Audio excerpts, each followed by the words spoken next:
Cultura, eso te pasa. Cambiarla es lo que es realmente difícil. No hay nada más importante en una empresa que las personas. No hay nada urgente en este mundo, más que la vida misma. Porque lo bueno de pasar por lo malo es que al final no lo vuelves a cometer. Las empresas tradicionales buscan la automatización y las empresas digitales buscan la humanización. Muchas de las prácticas que usaban en ese culto, yo las reconozco prácticas de startup. Y ese va a ser mejor, es que alguien se levante en Latinoamérica todos los días y diga, yo puedo crear mucho valor, está todo por hacer.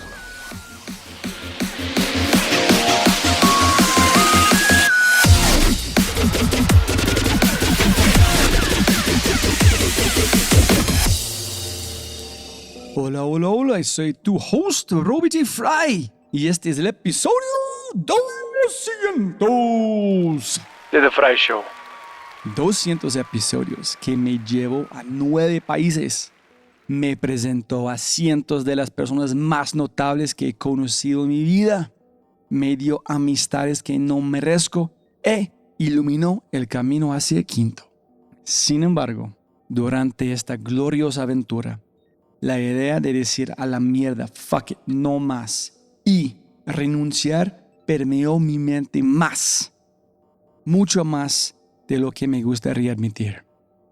Sin embargo, los mensajes de mis invitados, de ustedes, los oyentes, me mantuvieron inspirado, con la cabeza gacha, actuando y con el corazón palpitando. Sin ustedes, no existo. Este podcast es mi regalo para ti, cada uno de mis oyentes. Espero que este episodio haga lo que tú haces por mí, te mantenga inspirado, tomando acción y recordando lo que es verdaderamente importante en tu vida. Lo más importante, espero que te ayude a convertirte en la versión de ti mismo que tú no sabías que existía. Pero antes de arrancar, antes de comenzar con este audiolibro / podcast, quiero compartirles mi cita favorita del autor de Principito. Una, la lee en francés mi amiga, la espectacular Clara Gold. Y la otra, la lee mi maravillosa, súper linda esposa María Camila. Si tu veux construire un bateau, ne rassemble pas tes hommes et femmes pour leur donner des ordres, pour expliquer chaque détail, pour leur dire où trouver chaque chose. Tu veux construire un bateau, fais naître dans le cœur de tes hommes et femmes le désir de la mer. Antoine de Saint-Exupéry. Si quieres construir un barco, no empieces por juntar personas y asignarles tareas y trabajos. Más bien, enséñales a anhelar la infinita inmensidad del mar. Con ese dicho, te presento episodio 200. Origen, inspiración, acción y vida.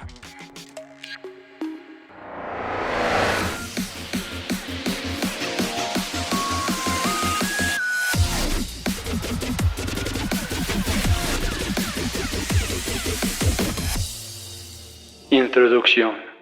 Si The Fry Show es una macro celebración de personas, Quinto es una micro celebración de personas a un nivel exponencial.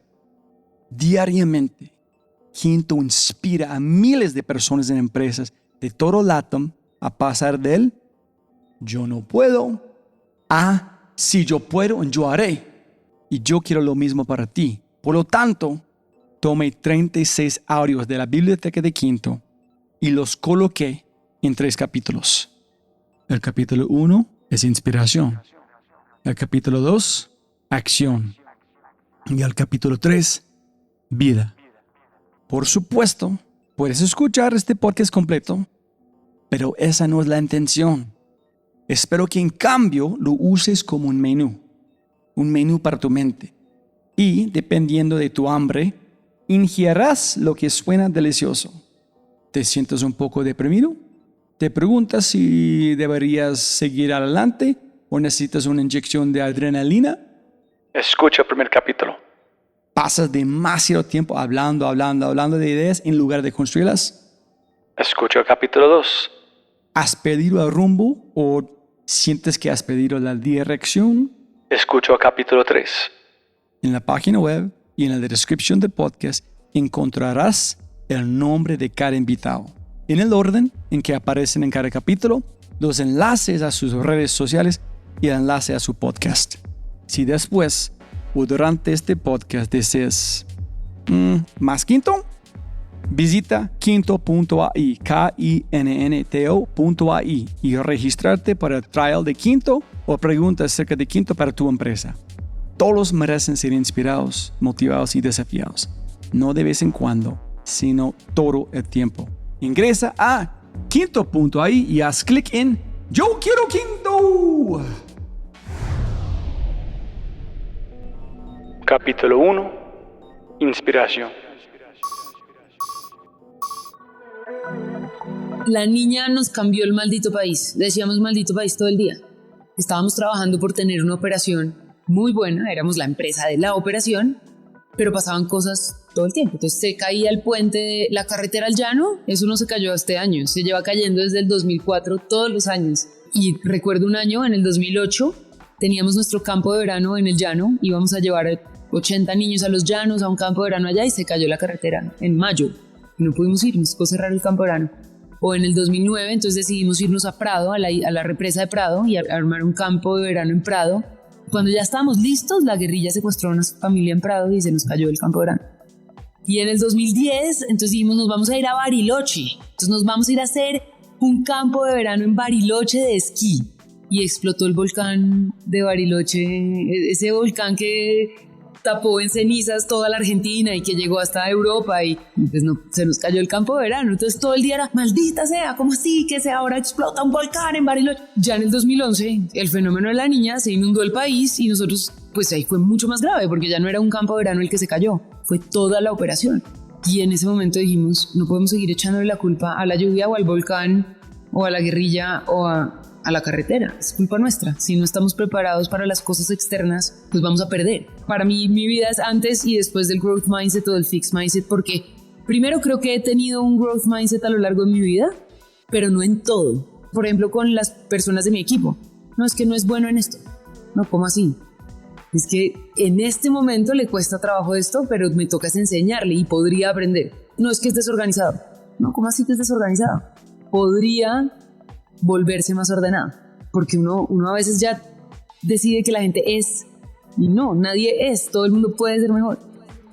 Hay dos tipos de maneras de ver la vida, dos mentalidades. Existen las personas que tienen las mentalidades fijas y son las personas que sienten que así son las cosas y no pueden cambiar. Y uno no solamente es una persona de mentalidad fija, sino que tiene momentos de mentalidad fija o mentalidad growth. En el estudio tienes una mentalidad fija, o en el deporte, o en la manera como eres papá, o en la manera como eres jefe. Es dependiendo del momento, hay mentalidades. Y la mentalidad fija es, yo soy mal geniado, y ya, y así soy. O a mí no me gustan las matemáticas, o yo soy malo para los idiomas, soy malo para jugar fútbol. Eso es tener una mentalidad fija. Y mentalidad de crecimiento es simplemente yo siempre sé que puedo mejorar, siempre. 2011 fue el momento en el que nos volvimos una empresa de mentalidades, de mindsets. Decido que todo lo que pasa es mi responsabilidad, incluso la lluvia. Algo tan difícil de controlar como la lluvia, si me afecta es por culpa mía. Luego yo tengo que poder estar preparado. Lo que empezó a hacer que construyéramos mindset. Pero para mí fue chocante porque yo nunca había entendido, puesto en papel, la mentalidad de Rappi tan fuerte hasta que me leí ese libro. Digamos que este libro dice que todo se puede. En Rappi es todo se puede y lo vamos a hacer. Es mucho más fuerte en términos de convicción. Y en diferentes aspectos de la vida, yo nunca había considerado que vos puedes tener un growth mindset sobre tu moral, ¿sí? Sobre el desarrollo de tu ética, por ejemplo, o sobre el desarrollo de tus relaciones. Y este libro me hizo replantearme mucho eso, que la gente se desarrolla tanto en sus habilidades intelectuales, de comunicación, de relaciones emocionales y hasta morales. Y lo pongo a leer en Rappi porque está muy, muy claro que todo se puede con trabajo. Y cuando uno tiene un growth mindset, le va muy, muy bien. Y cuando tenés un mindset cínico, es un odio muy profundo. Y vos un día vas a ir a montar un negocio y vas a ver que es lo mismo. Ah, no hay tiempo. Pues no digas.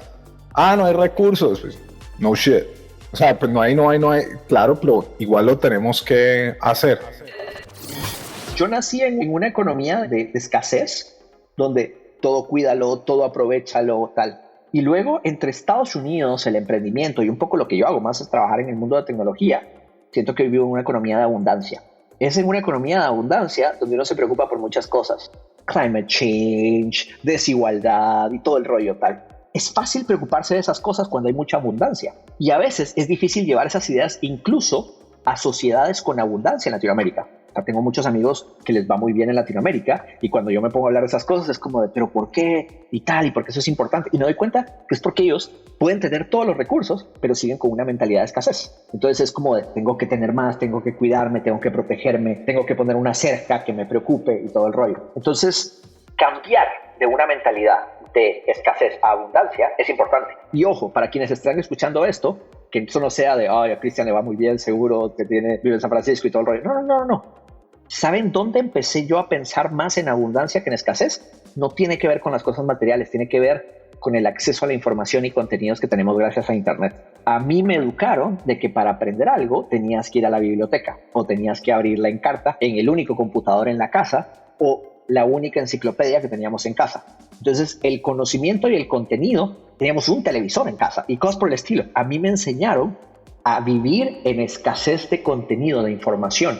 Hay libros que yo me leí 2 veces cuando era chiquito, no porque me gustaron mucho, sino como pues ya terminé de leer y es lo único que hay, pues lo leo de nuevo. Y hoy estamos en lo contrario. Hoy es, wow, ¿por dónde empiezo?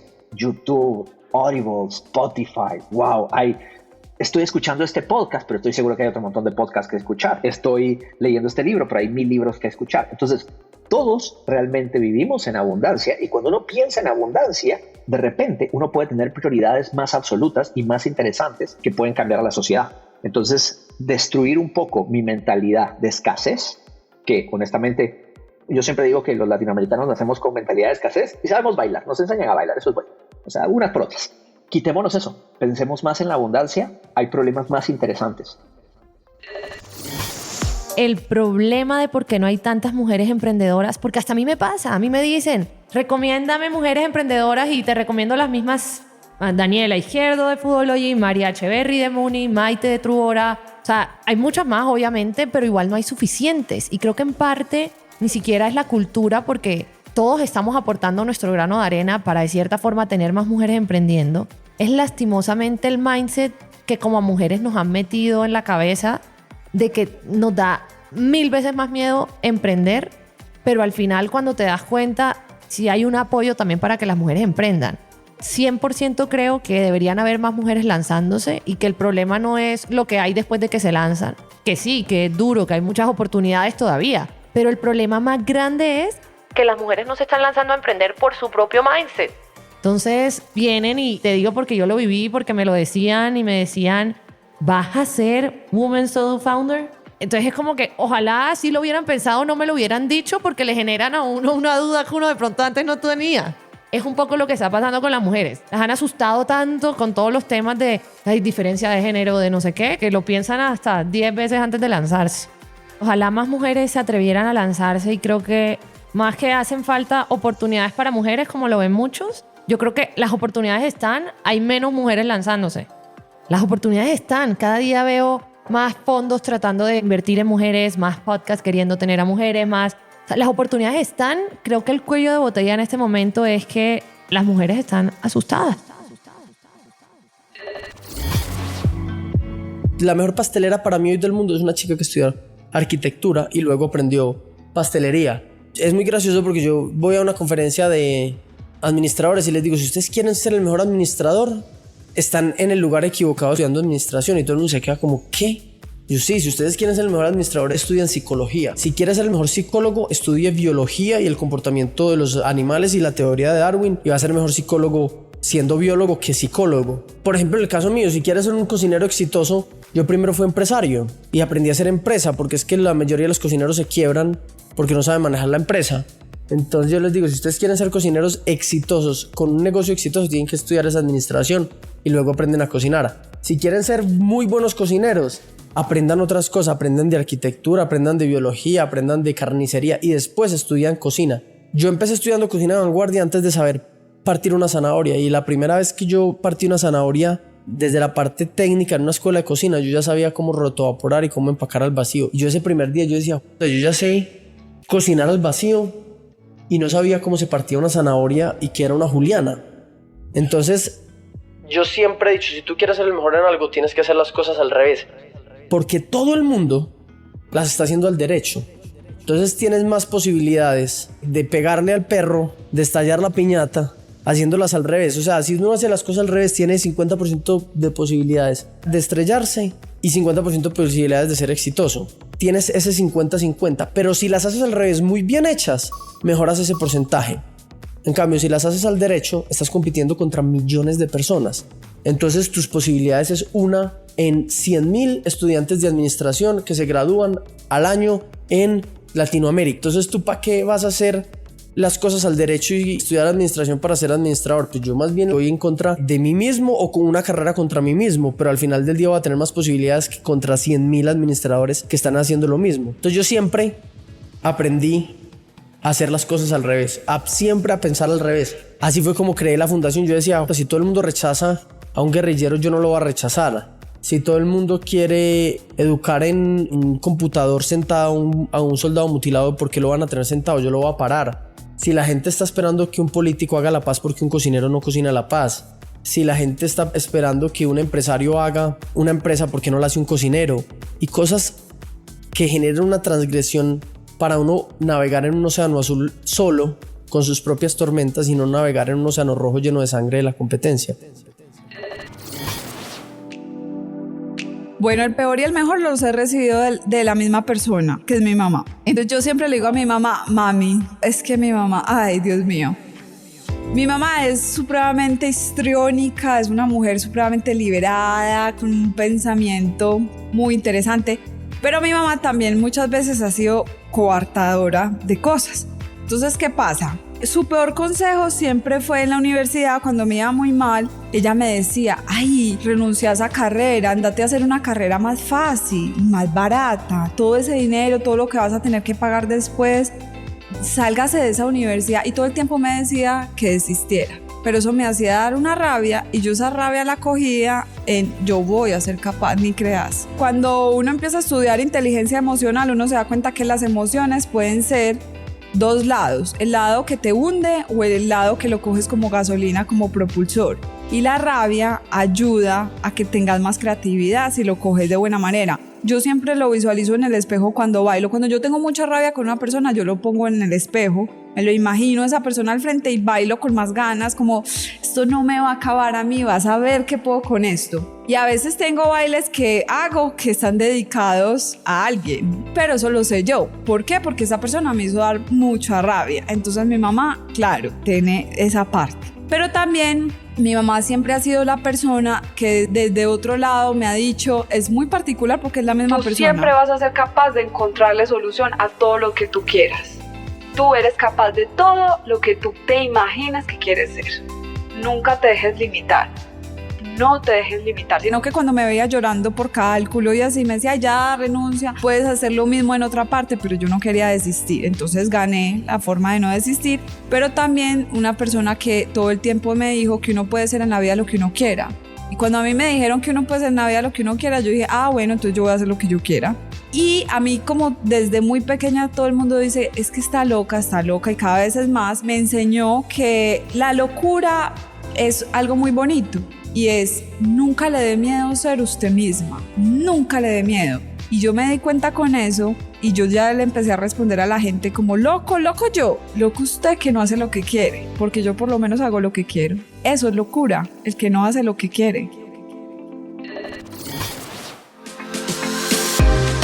Esto fue en julio del 2016, el 1 de julio del 2016, que era el día de mi cumpleaños.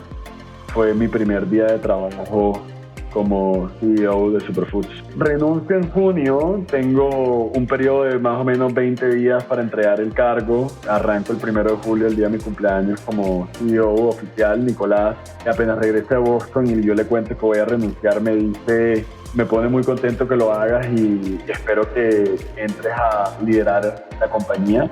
Él siempre ha sido un gran cofundador y arranqué ese camino. Me puse mi maleta, mi maletín de colegio, bajé me senté en el segundo piso de un Starbucks, abrí el computador y dije, ¿qué hace un CEO de una compañía de 2 empleados en su primer día oficial? No tenía ni idea de lo que estaba haciendo. Fue fantástico, a pesar y lamento para todos los que pensaban aquí que iban a escuchar una historia de un cofundador que se había graduado de MIT y tenía muy claro el proceso de la curva de un emprendimiento y había desarrollado MVPs para poder llegar al Product Market Fit y levantó inversión una primera ronda. No, este no ha sido el caso. Esto fue un caso de ensayo y error, de no haber tenido recursos para arrancar una compañía, de haber pasado un proceso empírico muy bonito y de haber construido como first movers, sin ni siquiera haber tenido la intención, haber construido algo que verdaderamente los clientes querían.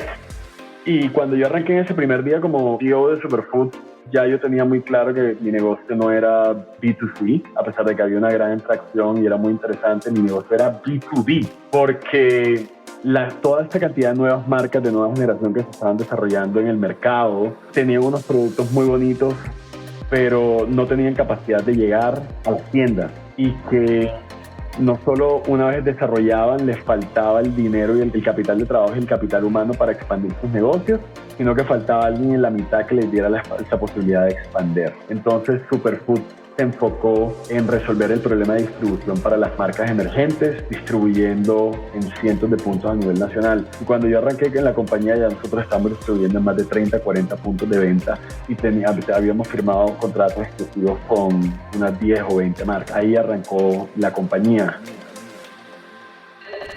Emprende cuando tienes mucho que perder. El consejo siempre es emprender cuando tu costo de oportunidad es muy bajito. Me acuerdo que, y esto pasó y es verdad, eso no es inventado, pero cuando emprendimos pasó la de COVID. Entonces nos fuimos con mi familia para Santa Marta una semana. Y en Santa Marta yo tengo 2 chiquitas, una de 5 y una de 2. Y pasó un tipo con una cosa de helados, vendiendo helados. Y pues mis hijas querían un helado, tal cosa, entonces fui y le compré la paleta. Y el tipo en la paleta tenía en la correa, pues en la tira de la nevera de Icopor, tenía un chupo, un pacifier, lo tenía pegado a la cosa. Estoy hablando con el tipo, le digo, oye, ¿por qué tiene un chupo pegado acá? Y me dice una frase que marcó y me dijo, porque cuando el sol me talla la correa, la quiero quitar, miro abajo, veo el chupo, sé que tengo un niño en la casa y sigo caminando por la playa. Entonces, como que sí, me pasó una playa en Santa Marta, me acuerdo perfecto. Entonces, cuando llego a mi casa y veo a mis chiquitas y veo todo lo que hay por perder, como que es un desafío mayor, ¿sí? Como que hacer un startup es muy jodido, crear empresas es muy jodido en general, ¿vale? Y tienes demasiadas trabas en el proceso. Hay muy poquitas cosas que funcionan, casi nada funciona. Pero cuando sabes que tienes mucho que perder, si no sacas esto adelante, sigues empujando a través de COVID, sigues empujando a través del riot, sigues empujando a través del... Sí, es como una forma de... Sí, como que emprende cuando tengas hijos, emprende cuando tengas mucho que perder, no antes.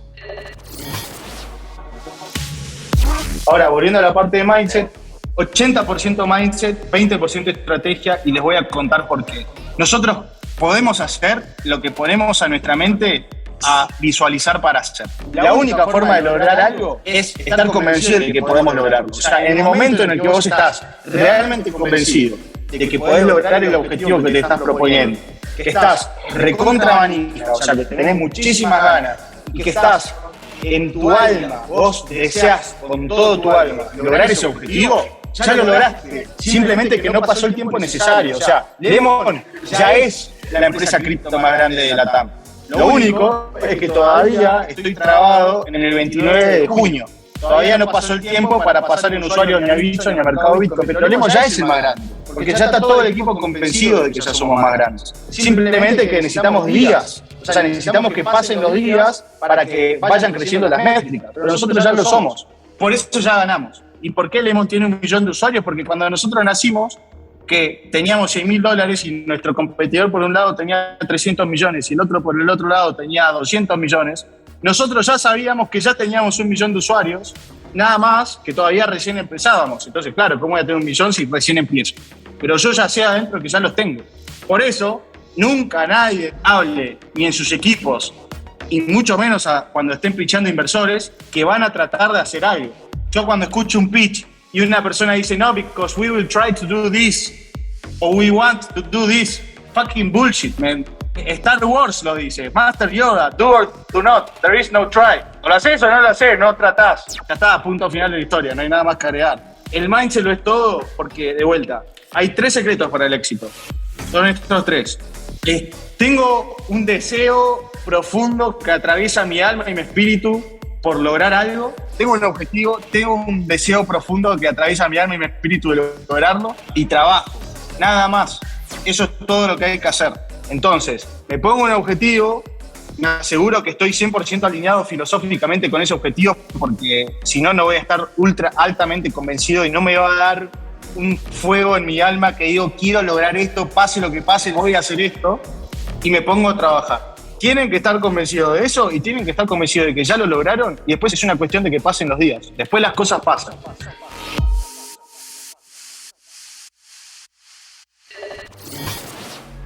Voy a hablar de 2 temas. El primero es, o está lleno de plata o uno tiene mucha fe. Es decir, uno solo puede dudar cuando está lleno de plata. Cuando uno no tiene plata y está buscando plata, uno tiene que simplemente creérsela, pero sin una duda. Hay un tip que yo le doy a todos los founders y es, ni a su esposa usted le dice que está mal. Ni a su esposa. Cuando usted está buscando plata, cuando usted está convenciendo gente de su visión, usted no lo duda nunca. Eso no puede salir de su boca ni con su mejor amigo, ni con nadie. ¿Cómo estás? Increíble. ¿Cómo va la empresa? Impresionante. Porque, y aquí va mi segunda parte, el emprendimiento tiene ciclos positivos y ciclos negativos. O el fundador pasa por ciclos positivos y negativos. Uno tiene que evitar, no le llamemos ciclos, llamémosle loops, ¿sí? Como espirales. Uno debe siempre tratar de montarse en espirales positivos, porque los espirales negativos, ¿qué pasa? Cuando uno quiere levantar plata, obviamente suena muy fácil yo pararme y decir acá, sí, fui a un inversionista y me dio plata. No, normalmente puede que eso me haya pasado una vez, pero de 10. Las otras 9 normalmente es uno va donde, no sé si 100, pero así, sí donde 30 a 50 personas y la mayoría dicen que no. Entonces voy a mi primer inversionista, me dice que no. El siguiente me dice que no, el siguiente me dice que no, el siguiente me dice que no, ¿sí? Entonces yo voy a ir cayendo y cayendo, mi ego va cayendo, mi moral va cayendo, mi confianza va cayendo, vas y tratas con otra. Dicen, no, gracias.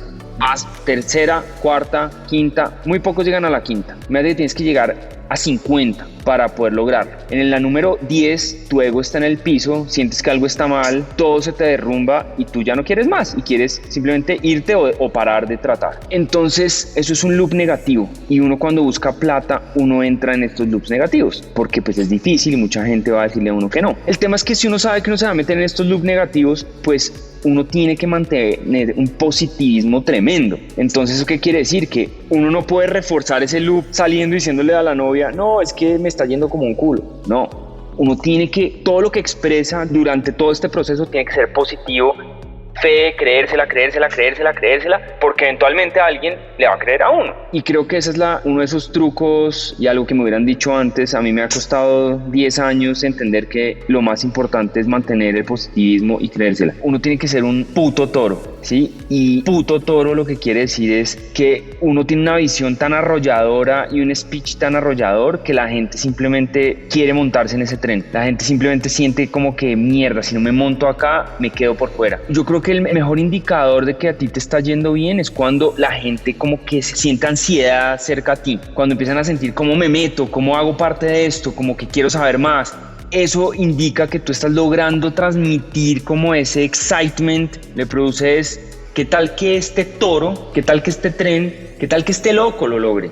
Y yo tuve la oportunidad y no me metí. Entonces, esto obviamente es, yo digo, ser un puto toro porque al final lo que hace es que tú empiezas a sentir una energía tremenda y esto es una bola de nieve. Lo que pasa no es que recibes un cheque, sino recibes 1, 2, 3, 4 y cada día creces más como tu ego, tu confianza y tu speech y te vas volviendo cada vez más arrollador. Yo creo que esa es cosa que todos los founders tienen de la que nadie habla, es una putería arrolladora que simplemente hace que la gente quiera ser parte de la historia de ese tipo. Eso es más importante que nada.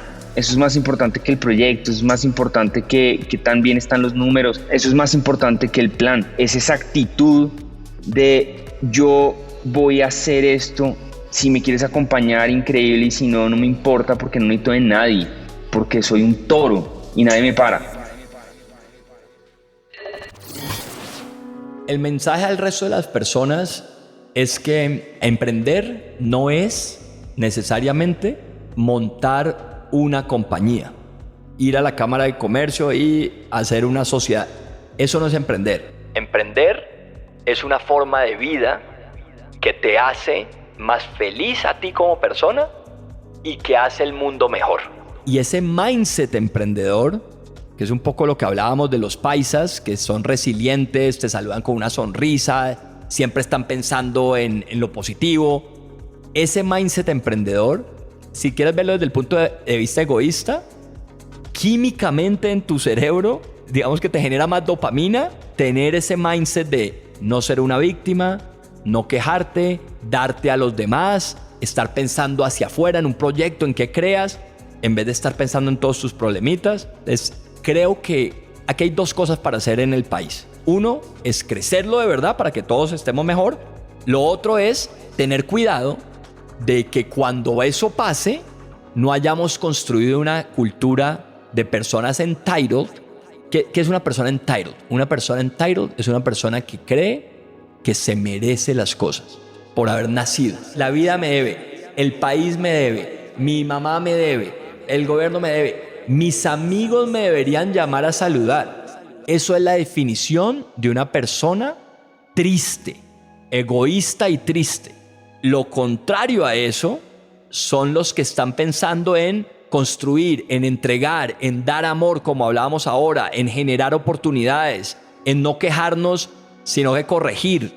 Entonces, ¿cuál sería el consejo a las personas para que comiencen a cambiar sus hábitos mentales y comiencen a volverse un poco más así? El consejo práctico es la gratitud. Eso te cambia tu vida entre a mí me está haciendo falta algo. Uno se levanta y está pendiente, bueno, todo este problema me está haciendo falta que mi jefe me felicite, me está haciendo falta que mi esposa me trate bien. Ahí estás pensando en que te está haciendo falta cosas. En el momento que das gracias al universo, o al que sea, o a Dios, o al que sea, en el momento que te pones a dar gracias, ya no hay un vacío. Ya estás viendo lo que tienes. Y ya te das cuenta, para el 90% de la población, que lo que tienes, desde que tenemos salud, el resto depende de nosotros. Gracias por esta vida que tengo. Eso te pone en el mindset de ya estoy, yo ya tengo, ahora puedo dedicarme a entregarle a los demás.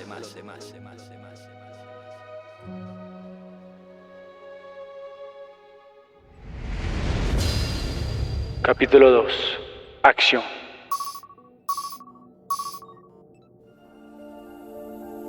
Mira, hoy en día pienso que está muy de moda todo el tema del emprendimiento y la innovación, pero a mí me parece que todo esto que está pasando es mucho más moda que la realidad. ¿Por qué? A la gente hoy en día le cuesta mucho más comprometerse con las cosas. Entonces lo que vamos a tener es mucha gente con muchas ideas de negocio, pero nadie en realidad haciendo y ejecutándolas, que es totalmente diferente. Para ser un ejecutor y llevar las cosas a la realidad, se requiere mucho más que tener buenas ideas. Las ideas las tiene cualquier persona. No sé si has oído a la gente decir, yo ya tuve esa idea. Ay, tan fácil esa idea, no se me ocurrió a mí. Pero lo que realmente la gente debe cultivar hoy en día para tener innovación es crear una cultura y un pensamiento de guerrero, ¿sí? Y esto requiere varias cosas. Un guerrero es disciplinado, un guerrero desafía. Un guerrero no es que no tenga miedo, sino que al tener miedo igual se enfrenta a lo que está por delante de él. Y eso es lo que les hace falta a mucha gente. Mucha gente se queda en el networking, en la cerveza, en la idea, pero no termina ejecutando. O sea, Fitpal no es nada parecido a lo que yo me imaginé en un principio. La idea es la chispa que prende el motor de la creatividad. Tienes la idea, comienzas a perseguirla, pero nunca puedes alcanzarla. Y comienzas a perseguirla, a coger por diferentes caminos. Y eventualmente llegas a algo totalmente diferente, pero que es innovador. Te pongo un ejemplo. Cristóbal Colón es el primer emprendedor exitoso de nuestra época, porque él fue y convenció al primer fondo de Venture Capital, la reina Isabel, quería embarcarse y encontrar una nueva ruta para llegar a India o lo que sea. O sea, él tenía una idea inicial que era llegar a algún sitio para hacer algo. Pero en realidad, cuando se embarcó en eso, terminó llegando, fue a América y descubriendo otra cosa. Y esa es la innovación. Por eso es que yo no estoy de acuerdo con que la gente tenga malas ideas, sino que tiene la idea y no hace nada con ella. No se dedica a investigar y no se permite fracasar y darse cuenta de cosas, que es cuando uno cambia el rumbo y comienza a encontrar lo que verdaderamente es. El mejor consejo que yo he recibido en mi vida fue de mi papá, y fue cuando me gané la beca en los Andes, porque imagínate, uno de pueblo y todo eso, de pronto irse por una ciudad grande puede ser muy apabullante, ¿no? Y yo sé que esto pues no es nada, o sea, aquí no te estoy diciendo el acertijo de una esfinge ni nada de ese tipo de cosas, pero mi papá lo que me dijo es: no hay peor mandado que el que no se hace. Y me dijo: Diana, váyase para Bogotá e intente sacar esa carrera, que no hay peor cosa que lo que no se hace. Y yo tenía tanto miedo al fracaso, yo tenía tanto miedo de llegar a esta ciudad, a no adaptarme, a no poder hacer lo que él me dijo: Diana, hágale, que usted tiene todo lo que se necesita y no hay peor mandado que el que no se hace, no hay peor emprendimiento que el que no se hace, no hay peor iniciativa que la que no se hace.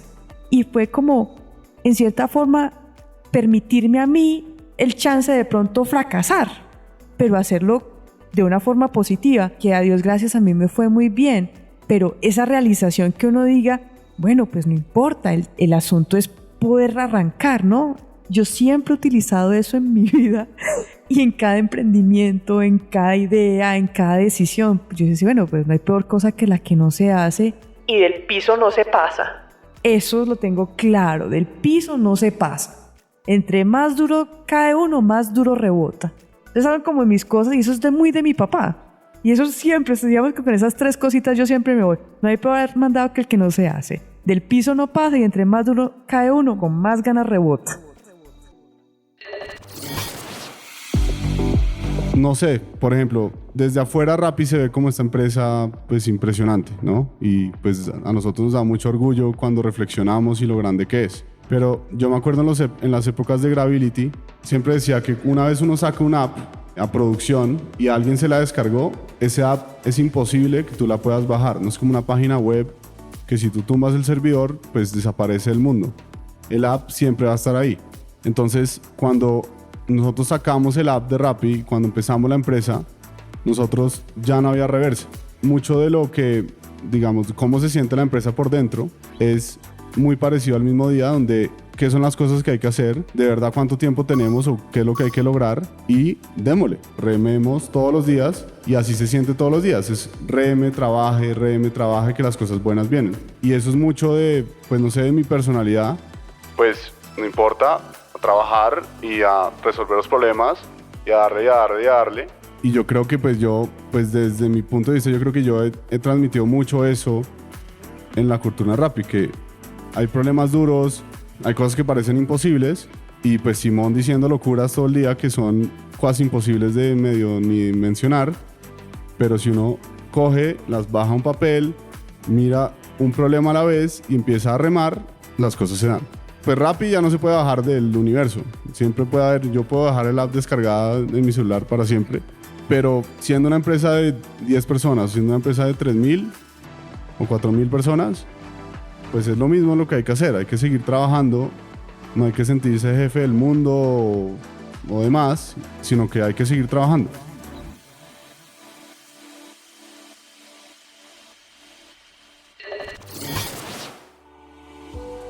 Yo te diría que equipos gerenciales tremendamente competentes, compañías con todos los recursos a su disposición, carecen de 3 cosas. Y sin esas 3 cosas, no importa qué tan competentes sean, qué tan disciplinados sean y qué tantos recursos tengan, nunca van a ser tan exitosos desarrollando nuevas posibilidades y utilizando la innovación como un vehículo de crecimiento. ¿Cuáles son esas 3? Es absolutamente necesario cultivar el arte de la observación en los que están de frente en un negocio. Nosotros hay veces entendemos los negocios desde el Excel y creemos que el problema está en el Excel y los problemas no están en el Excel. Las compañías no tienen problemas financieros, eso es una entelequia, eso es falso. Los problemas siempre emergen de relaciones con el cliente, de productos en el mercado. Cultivar la capacidad de observar lo que está pasando, de ver qué están haciendo los clientes, de ver qué están intentando avanzar, eso es absolutamente fundamental. Destreza número 2, no obsesionarse con lo que yo tengo como oferta, sino con lo que el mercado necesita como propósito, como para qué. Las compañías siempre hablan de que yo quiero venderte, ¿no?, la broca de un cuarto, pero la gente no necesita broca de un cuarto, necesita huecos de un cuarto. La gente no necesita ollas con teflón, necesita que el arroz no se le pegue. Pero a nosotros pareciera que estamos tan embebidos en hablar del beneficio que tenemos, del producto que tenemos, de lo que sabemos hacer en la planta, de lo que tiene el técnico, que se nos olvida el para qué lo usaban. Y eso le pasa mucho a los gerentes de las compañías y le pasa mucho en estos países donde creemos que nosotros tenemos que ser expertos en los cómo, no en los para qué, que no somos creadores de mercado. Y la tercera, tenemos una pésima relación, te lo decía, con la incertidumbre y la ambigüedad. Nosotros llegamos a un comité financiero y lo primero que nos dice el miembro de junta, el gerente financiero, es: muéstreme eso en data. ¿Usted por qué no tiene eso cuantificado? Dice: porque es que la incertidumbre no se mitiga de esa manera. Yo le puedo hacer todos los cálculos que usted quiera, pero eso no reduce la incertidumbre. La única forma de reducir la incertidumbre es experimentar.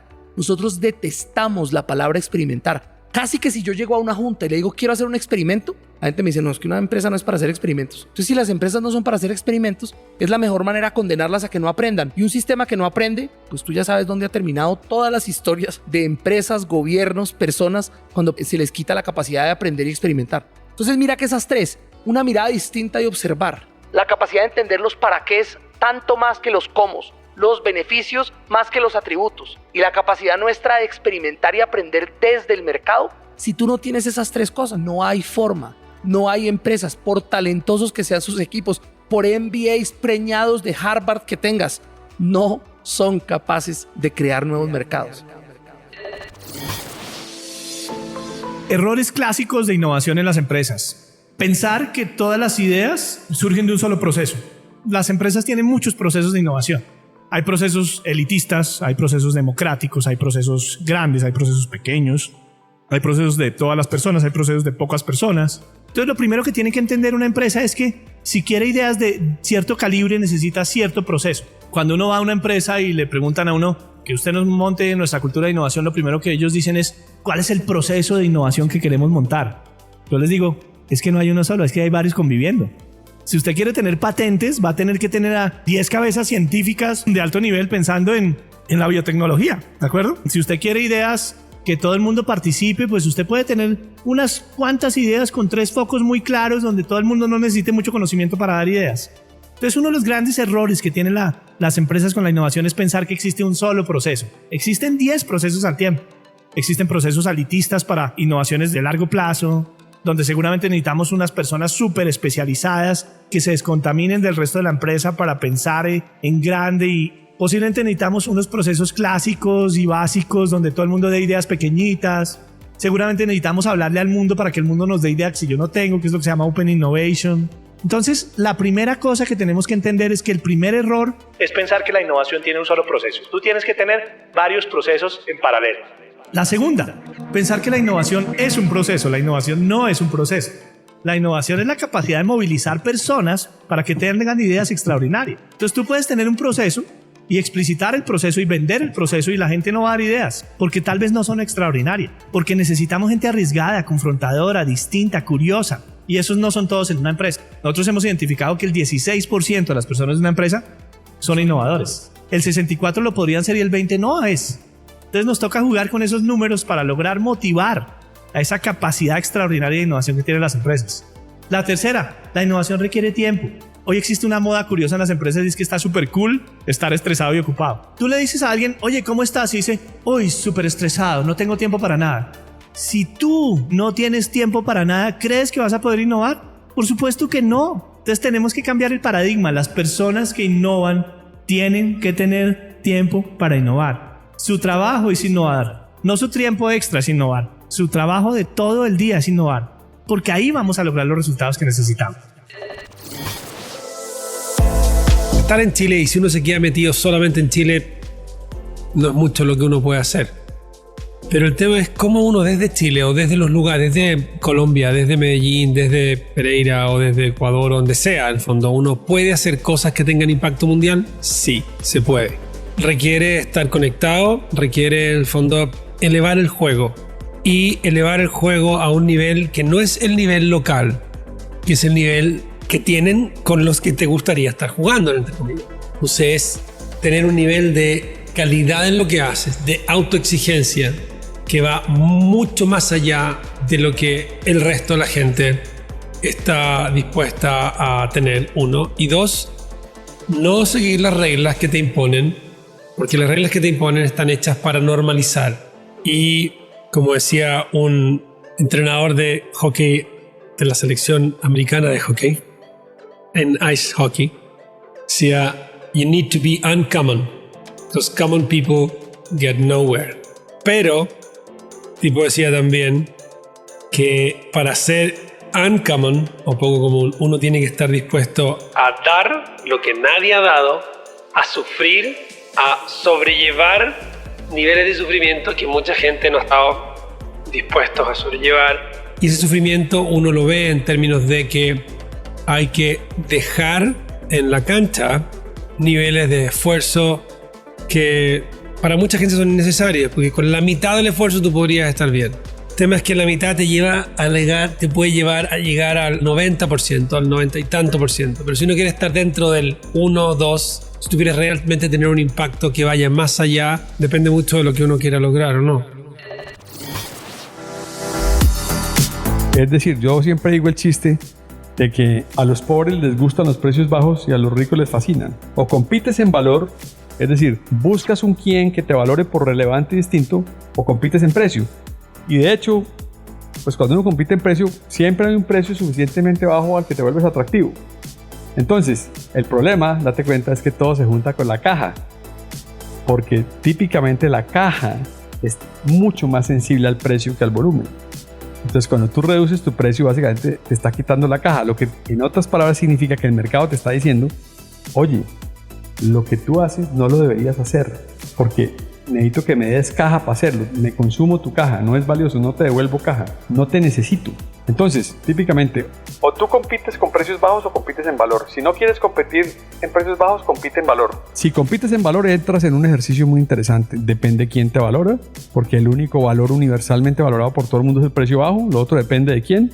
Y ese quién te encontrará valioso en la medida en que encuentre que tu marca tiene beneficios relevantes para él y distintos de tus competidores. Porque la experiencia ya nos enseñó. Es que hace 17 años cometimos muchos errores. Es que yo soy emprendedora social. Tú imagínate hace 17 años parada frente a 10 madres adolescentes. Una de 3 embarazada, una de 15 abusada sexualmente, recién dada a luz, la otra que fue prostituta, la otra que consumió drogas. ¿Qué les vas a decir? No tenía ni idea. No tenía las respuestas. Pero como soy emprendedora social, me tocó por el principio, equivocando, fracasamos, no una vez, 20,000 veces, pero éramos atentos al fracaso. En la intervención, porque es que te digo, yo no quería más de lo mismo, yo no quería nada que fuera asistencialista, porque asistencialista es darle la comida, darle unas clases, mandarla a casa, y al otro día viene, pero entonces nos morimos de la tristeza todos. No, yo no quería eso. Entonces hicimos una cosa que se llamaba la medición de la línea base, que quienes estamos en el sector social entendemos que la línea base, que es la evaluación de cómo te llega la población. Antes de la intervención que tú hagas, ¿cómo te llegan esas niñas? Te llegan con baja autoestima, abusadas sexualmente, con un problema de desnutrición, niñas además con un entorno conflictivo, o sea, así las recibes. ¿Qué tienes que hacer para llegar a ser unas niñas empoderadas, responsables de su sexualidad? ¿Qué tienes que hacer? Cuando tú manejas una fundación como una empresa, tú tienes en la cabeza a dónde quieres llevar a estas niñas. Tú tienes un producto que se llama la vida de una niña, su bebé y su familia. Ese es tu producto, que te llega de una manera, pero tienes que sacarlas de otra. Entonces, cuando tú tienes un concepto empresarial de eso, es fantástico. Pero en el mientras tanto, en el modelo, es cuando tú tienes que hacerlo humano.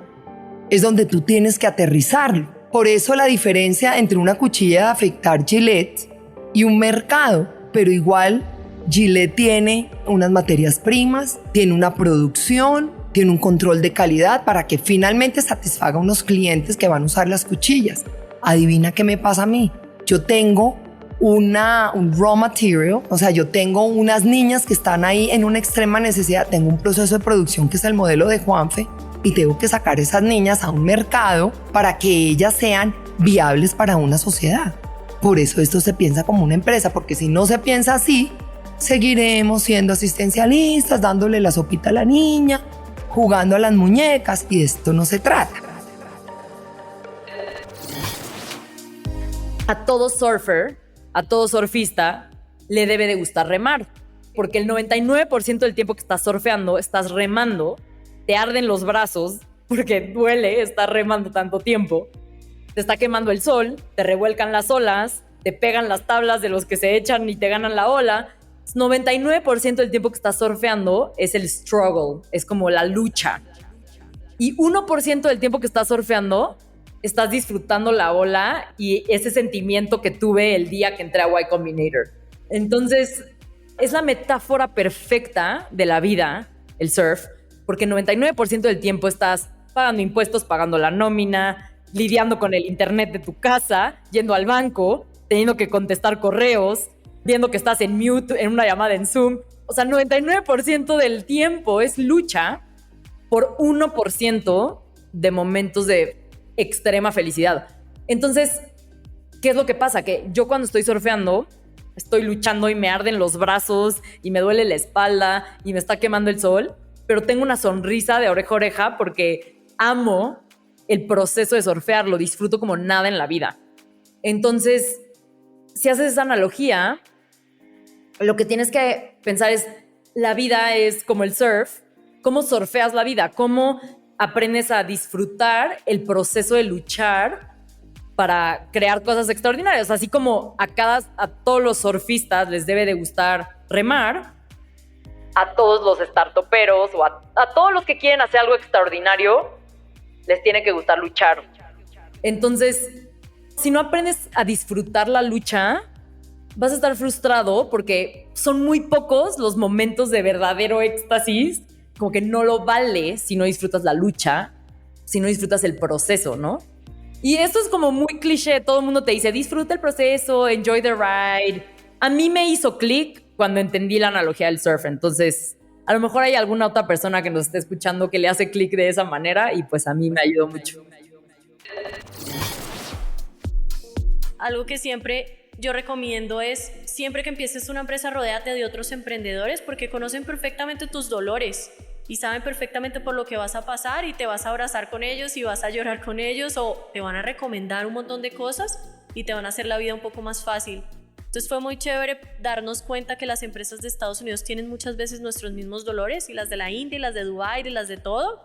Uno a veces cree que no sabe mucho, entonces al principio con Julián no entendíamos nada de términos de biotech y decíamos, ¿será que somos los únicos que no entendemos las empresas de biotech? Y nos reíamos. Las primeras charlas no entendíamos nada de ellos, ni los pitch, ni nada. Hasta que un día yo iba caminando con una persona de Harvard y me dice, Marta, oye, quería decirte algo. Y yo, ¿qué? ¿Tú entiendes a la gente de biotech? Y yo, no. Y me dice, ay, yo pensé que era el único. Y yo, ay, yo también. Y luego otros amigos atrás como, de verdad, nosotros también habíamos hablado que no entendíamos nada. Y todos atacados de la risa. Y ahí dijimos con Julián como el mensaje del dueño de Instacart era súper cierto. Él nos dio una charla, el dueño de Instacart, y nos decía que él en el principio era muy callado y iba a reuniones de emprendedores y le pasó una anécdota. Y era que todo el mundo hablaba de Enterprise. Y él decía, ¿por qué todo el mundo está hablando de la renta de carros Enterprise? No entiendo por qué todo el mundo habla de Enterprise. Y nunca preguntó hasta que un día preguntó y le dijeron, no es la renta de carros, es que Enterprise es compañía en inglés. Y él decía como, yo me sentía como la persona más estúpida del mundo apenas empecé la compañía.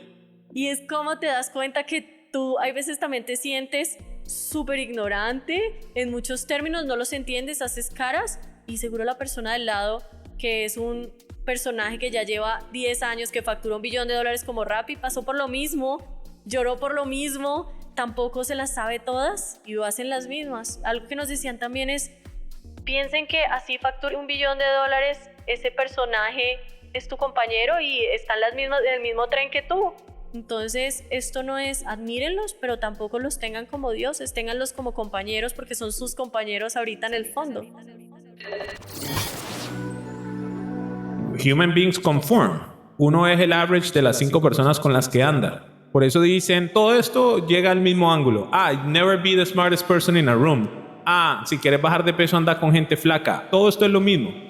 Uno normaliza a la gente con la que anda, al ambiente en el que está. Entonces, si uno solamente anda con gente ultra ambiciosa, que son overachievers, que están haciendo cosas excepcionales, pues uno se vuelve la media de eso. Entonces, el ambiente es mucho más fuerte. ¿Cuáles son los fundadores que más sufren? Mi advice número 1 a todos los fundadores que yo conozco es cambiar de amigos. ¿Por qué? Porque hay un poco de fundadores muy buenos que han hecho todo solos con las uñas y que no tienen más nadie que está haciendo lo mismo. Nosotros, en cambio, nuestro superpoder es que somos un equipo. Hay un poco de gente que está haciendo algo parecido, entonces es como un team sport y uno se empieza a desbloquear cosas y empieza a ayudar. Si yo te muestro mi WhatsApp ahorita, de los próximos 50 que tengo en el chat, 25 son fundadores. Unos son amigos, se dan consejos, se escuchan, se desbloquean cosas, hacen pushback de la estrategia. Es una cantidad de cosas súper fuertes porque uno está normalizando la gente con la que anda. Entonces, cuando un fundador es esa flor en la Antártica que no debió haber nacido, desplantate y andate a la pradera para que veas cómo creces.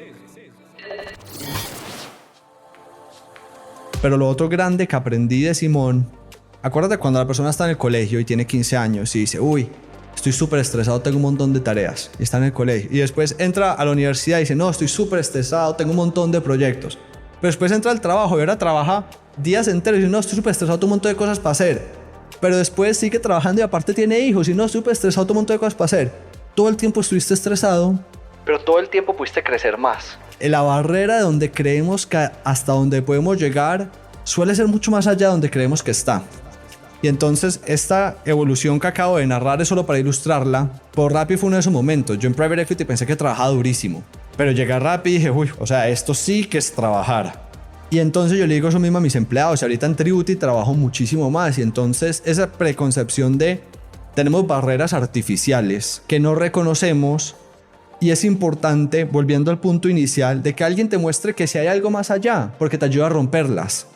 Es muy difícil, entonces realmente creo que muy poquitas del mundo están realmente en el marginal del conocimiento y capacidad humana. Muy poquitos. El resto de la gente estamos haciendo más de las cosas que ya se han hecho antes. Entonces, si nadie en tu vida ha ido a Harvard, no conoces a nadie, el chance de que haya es muy difícil. Pero si te rodeo de 20 personas que han ido, solo hacer eso te sube tus chances un montón. Es la misma persona, la misma capacidad. Lo mismo para ser emprendedor, trabajar más, ser más productivo. Cuando ves eso por primera vez, alguien te muestra que eso sí es posible, esas barreras desaparecen. Entonces, por ejemplo, cuando se corrió la primera milla por debajo de 4 minutos, eso fue hace, no sé, hace ya décadas, pero era un límite que la gente pensaba que era inhumano. Cuando alguien lo rompió, en los siguientes meses lo rompieron un montón de personas. Ellos no mejoraron en ese mes, lo único que pasó fue que les mostraron que era posible, y eso te cambia el chip. Capítulo 3. Vida. Te enamora la oportunidad divina de actuar sobre ese problema, de pensar soluciones para ese problema. Y a diferencia de los emprendedores, por ejemplo, que hacen disrupciones en tecnología, que tú los escuchas hablar de su producto, de su tecnología, de su solución, y están profundamente enamorados de su solución. El emprendedor social está profundamente enamorado del problema. Entonces, si la solución hoy es A, pero mañana hay que cambiarla por la B, porque ya resolví esta parte y ahora hay que resolver esta otra. La solución es lo de menos, ¿no? O sea, lo que importa en realidad es el reto maravilloso de cambiarle la vida a las personas en un aspecto específico que fue lo que decidiste. Entonces, piensa que hay 3 tipos de personas. Hay los maestros, que son grandes iluminados, y a través de la historia hemos tenido muchos maestros que saben su misión en la vida, saben, tienen profunda sabiduría de su misión en la vida, no de otra cosa, de lo que vinieron a hacer, y por eso son profundos legados y los recordaremos siempre. Del otro lado está lamentablemente la mayoría de la humanidad que no sabe su misión en la vida y que simplemente nace, crece, se reproduce y muere. y en otras filosofías o religiones hay un proceso de perfeccionamiento, de niveles de conciencia, quién sabe qué. Pero en el centro hay un tipo muy particular de personas. Son personas que encuentran su vocación y cuando se entregan a su vocación, fluyen. Y no tienen el nivel de sabiduría de los maestros que saben que es ahí. No, solo lo sienten y se entregan a eso que sienten. Y yo creo que Soy influye porque ya no solo yo, sino la gente que trabaja conmigo está entregada a eso que siente. Es distinto hacer cualquier cosa que trabajar en Soy.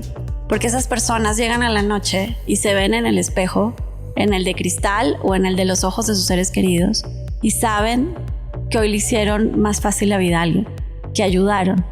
Y esa satisfacción hace que regresen al otro día y lo vuelvan a hacer y se te vuelve obsesión, ¿sabes? Es hermoso eso.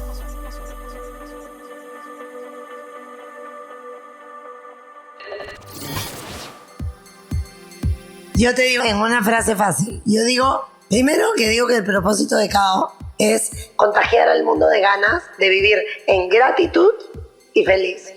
Ojo, yo no digo que todas las cosas que me pasan me hacen feliz.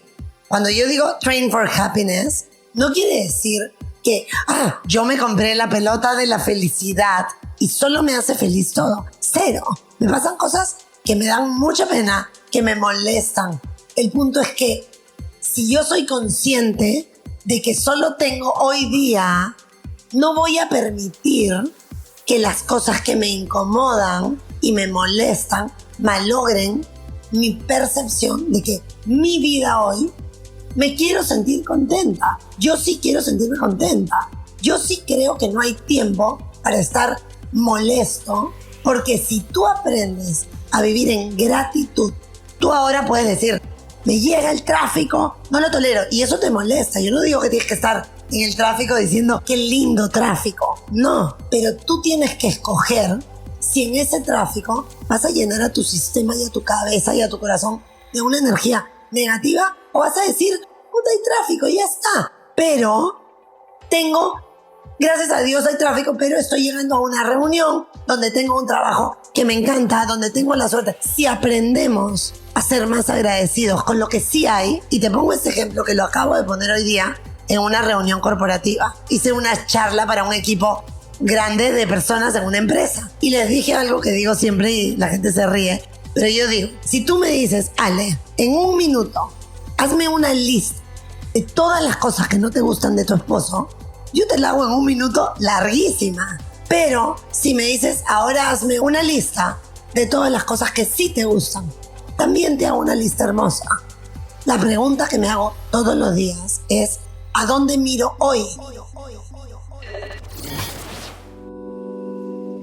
Hay una frase que es brutal, ni siquiera recuerdo bien quién la dijo, pero es espectacular. Es, yo no soy quien yo creo que soy, yo no soy quien tú crees que soy, yo soy lo que yo creo que tú piensas que yo soy. I'm not what I think I am, I'm not what you think I am, but I am what I think you believe I am. Entonces es la percepción de la percepción. Yo pienso que tú tienes una percepción de mí y mi percepción de lo que tú piensas, en últimas termina siendo lo que yo misma creo de mí. Cuando uno habla con otra persona, está ese mecanismo ahí. Entonces, ¿cuántas cosas yo no le cuento a mi hermana o a mi mamá cuidando? Como ella piensa de mí, que yo pienso que entonces esto no lo voy a contar, o esto le voy a quitar un pedazo. O esto lo cuento más tarde, en el libro no. Es lo más crudo y así pasó y así me siento y así soy. Y puedo decir, pienso de esta persona que es y dejo salir la emoción, que yo creo que es importante. Yo no creo que sea válido atropellar a otros porque tengo derecho a sacar mi emoción, pero creo que es fundamental sacar la emoción. Entonces para mí el journal es una buena forma de abrirle la válvula a la olla pitadora y que se baje la presión sin tener que pisar ni romper a nadie más. Y me permite nuevamente ver mis pasiones como más fuertes y de dónde salen y qué las detona y qué pensamiento hay detrás. Y por eso es un ejercicio chévere. Entonces yo recuerdo que cuando yo iba caminando por un call center, alguien me dijo, oiga, mire, les presento a este agente, es muy bueno. Entonces me acuerdo que el agente se paró y me dijo, ¿su nombre cómo es? Y yo dije, Carlos. Me dijo, Carlos, mucho gusto, yo soy Ramón. Y Carlos, no soy un robot. Yo recuerdo la cara de las personas, o sea, obviamente los dueños de los call centers que eran pasando colores porque no, nos van a quitar el contrato. Y yo me quedé pensando un poco, terminé la vuelta y dije, ve, yo quiero hablar con Ramón. Y me puse a hablar un poco con Ramón y eso es lo que yo te digo, que cuando uno pierde esa conexión, pierde la conexión con la realidad. Un poco lo que decía Alejandro Salazar, es donde están las verdaderas conversaciones. Y él me decía, es que yo no estoy de acuerdo con que ustedes crean que nosotros somos robots. Entonces nos dan un guión que debemos seguir al pie de la letra, porque si no seguimos al pie de la letra, su equipo de calidad nos penaliza y nos quitan la bonificación. Entonces, yo no estoy de acuerdo en cómo usted ve el servicio a como yo vivo el servicio, me dijo él. Y ya, esa fue mi conversación. Yo me voy para Claro y empiezo a oír, me quedé como con la duda y yo le dije, oiga, vengan, por favor, ayúdenme a conseguir llamadas de Ramón, quiero oírlas. Y empecé a oír las llamadas de Ramón y fue una cosa, oír una persona que le importaba a la otra persona, ¿sabes? Entonces, yo recuerdo que nosotros en torno a Ramón creamos un proyecto muy bonito que no sé si exista todavía, porque eso fue hace muchos años, que se llamaba Maravillar. Y era coger a unos asesores, capacitarlos de una manera espectacular, sobre todo que tuvieran empoderamiento, que yo creo que lo que nosotros hacemos muy mal en el servicio no le damos empoderamiento, pero sobre todo buscar que ellos tuvieran esa empatía. Y hacíamos cosas maravillosas. Ramón siendo la inspiración para nosotros, los agentes tenían llamadas con los clientes y yo me acuerdo de una llamada de una cliente que decía, es que yo me parto, trabajo todo el día para pagar el internet y llego acá a la casa y no tengo el internet y mi hijo, son las 9 de la noche, yo vivo sola con mi hijo, no puedo hacer la tarea. Y recuerdo que una gente dijo, bueno, páseme a su hijo y empezó a hablar con el hijo y empezó a ayudarle a hacer la tarea el agente desde el call center, rompiendo guiones, rompiendo todo. Pero hay una cosa particular con Ramón que me encantó y es, cuando yo me monto en todo este proyecto de Maravillar, pues mi ilusión y uno también es, que Ramón sea el líder de este equipo. Entonces recuerdo que hice todo el proceso para que Ramón se presentara en el comité, como en el comité directivo de mi jefe y el resto de gerentes, para presentar el proyecto Maravillar. Y entra Ramón con una guitarra y empieza a cantar. Usted no se imagina, yo no puede ser, ¿cómo no preparar una presentación? Y recuerdo que después cojo a Ramón y digo, pero ¿cómo así, Ramón? Y me dijo, es que usted no me ha entendido, señor Salinas. No se trata de guiones, se trata de conectar. Vea, hecho el cuento corto, cogí a Ramón y le dije, venga Ramón, quiero que usted sea líder. Y me dijo, no, yo no quiero ser líder de nadie, yo quiero seguir trabajando, conectando con la gente. No sé qué pasó con Ramón, al final yo me tuve que mover, pero me dio una lección muy grande en términos de lo que nosotros como líderes y como, digamos, estas personas transformadoras del servicio tenemos, y es realmente conectar personas con personas. Ese es el reto que tenemos nosotros como organizaciones y como experiencia, como lo que quieras llamar, de transformación. La frase es esta: la verdad sin empatía es crueldad.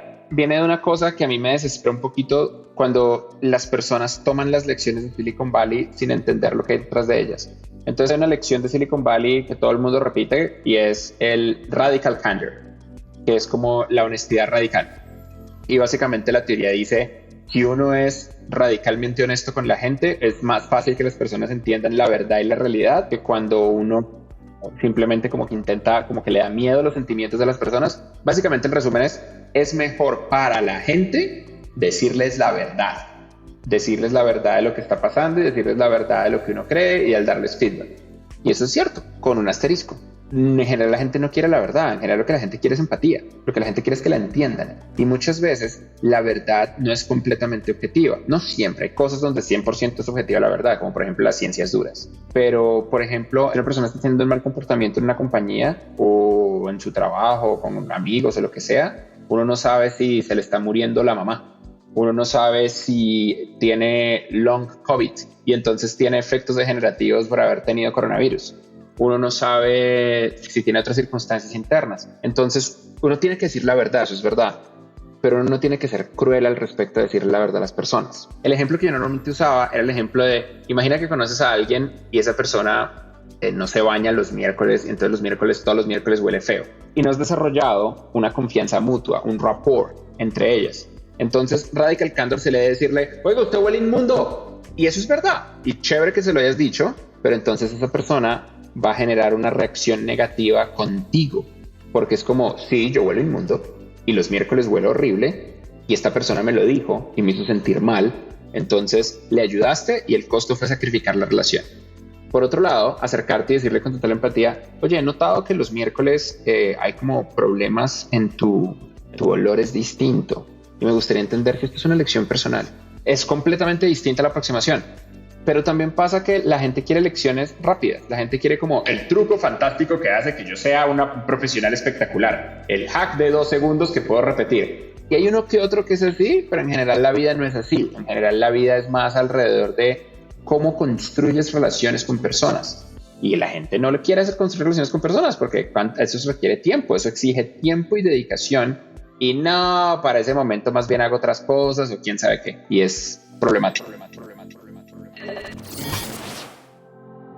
Bueno, ahí empezamos mi padre y yo, arrancamos desde cero prácticamente. Cuando yo paro de consumir y empezamos a construir una relación que se demora 3 años, que son los 3 años, los últimos 3 años que mi padre está con vida antes de que se lo lleve un cáncer y los primeros 3 años en que yo estoy limpio. Y ahí es como si hubiéramos empezado borrón y cuenta nueva. Llega un punto que yo empiezo como a vivir y a estar limpio y las cosas y a tener muchas dificultades con mi padre porque yo quiero expresarme pero no soy capaz de hacerlo bien y si se lo digo él cree que yo le estoy faltando al respeto porque yo no sé decir las cosas, porque nunca las había dicho. Pues por primera vez estoy hablando y estoy diciendo lo que pienso y lo que siento y a él eso le suena como una falta de respeto. Entonces hablo con mi terapeuta y le digo, mira, me pasa esto con mi padre y no. Entonces él me dice algo que hace todo el sentido para mí, me dice, ¿quién se metió a hacer el tratamiento? ¿Tú o tu padre? Entonces le digo, yo. ¿Quién se metió a cambiar? ¿Tú o tu padre? Yo. Entonces tú no puedes cambiar a tu padre. Tú te estás cambiando a ti. Lo que tu padre piense o no piense es problema de tu padre. Trata de decirle las cosas de la mejor manera posible, pero si no las acepta, pues no es problema tuyo, es problema de él. Entonces ahí ya empiezo yo a cambiar mi forma de pensar y defiendo mi punto, así mi padre se enfade conmigo, pero ya por lo menos no me lo guardo y ya lo empiezo a soltar, tratando, pero ya en ese periodo en que él se muere yo me doy cuenta de algo y es que como mi padre solamente se sabía relacionar a través del trabajo, entonces yo le digo a él un día en un desayuno en la finca, le digo, mira, tú y yo al final del día somos iguales, papá. Lo que pasa es que socialmente la gente nos ve diferentes, pero tú y yo somos 2 adictos. Entonces mi padre, ¿así? Digo, sí. Yo consumo alcohol y drogas y tú consumes trabajo. Tú eres un workaholic y yo soy un adicto al alcohol y a las drogas. Somos iguales. Lo que pasa es que la gente te ve y dice, qué señor tan trabajador, y a mí dicen, es un borracho de mierda. Se lo logro decir y eso yo creo que le movió mucho a él, pero sobre todo a mí me liberó, porque logré bajar a mi padre a la tierra.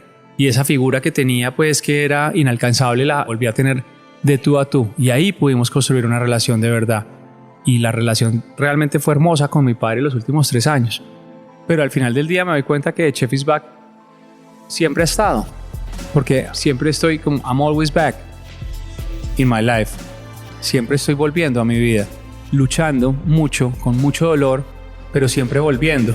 Con las pocas herramientas que tenía en un momento determinado, con la cantidad de herramientas que tengo hoy en día. Y me doy cuenta que la vida no es estática, me doy cuenta que la vida siempre está cambiando, siempre se está moviendo, siempre estamos en movimiento y que siempre tenemos que estar volviendo. Porque muchas veces nos quedamos estáticos y nos quedamos quietos y la vida nos pasa por encima o la vida nos atropella. Tenemos que ir al mismo ritmo que estamos viviendo nuestras vidas, siempre tenemos que volver, siempre tenemos que estar de vuelta. Así es que vivo mi vida hoy y lo digo muchas veces como si estuviera viviendo horas extras. Porque realmente siento que estuve muerto en vida muchos años y hoy estoy vivo.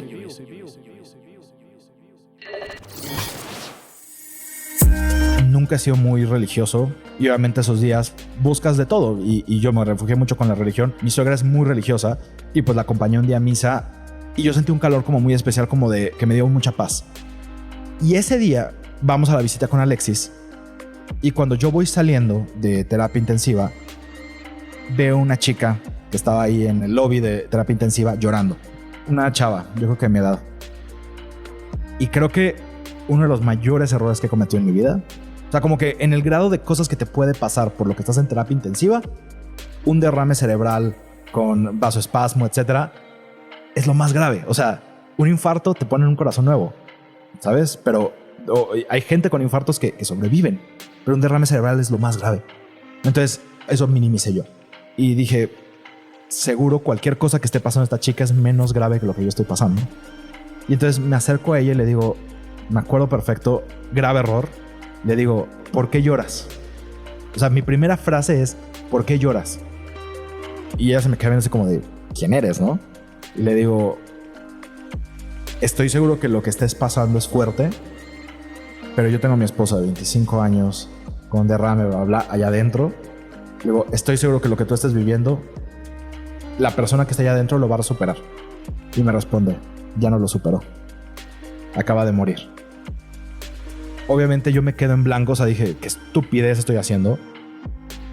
Y entonces lo único que me salió a decirle fue, entonces, ¿por qué lloras? Si estás llorando es por tu egoísmo. Tú estás llorando porque lo quieres o la quieres aquí contigo, pero no estás llorando por su bienestar. Si murió quiere decir que ya está tranquila, quiere decir que ya está bien, ya no está sufriendo. Palabras muy duras, no me atrevería a volvérselo a decir a alguien en esa situación nunca. Pero esta chica, creo que dije las palabras correctas que esa persona tenía que escuchar. Me dio un abrazo que yo nunca había sentido un abrazo así en mi vida. O sea, pasa el tiempo.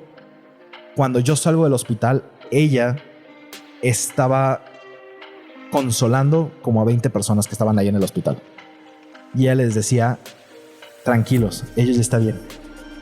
Y a mí eso me funcionó mucho para entender algo muy grande en mi vida, que hoy lo aplico y es algo que aprendí con Alexis.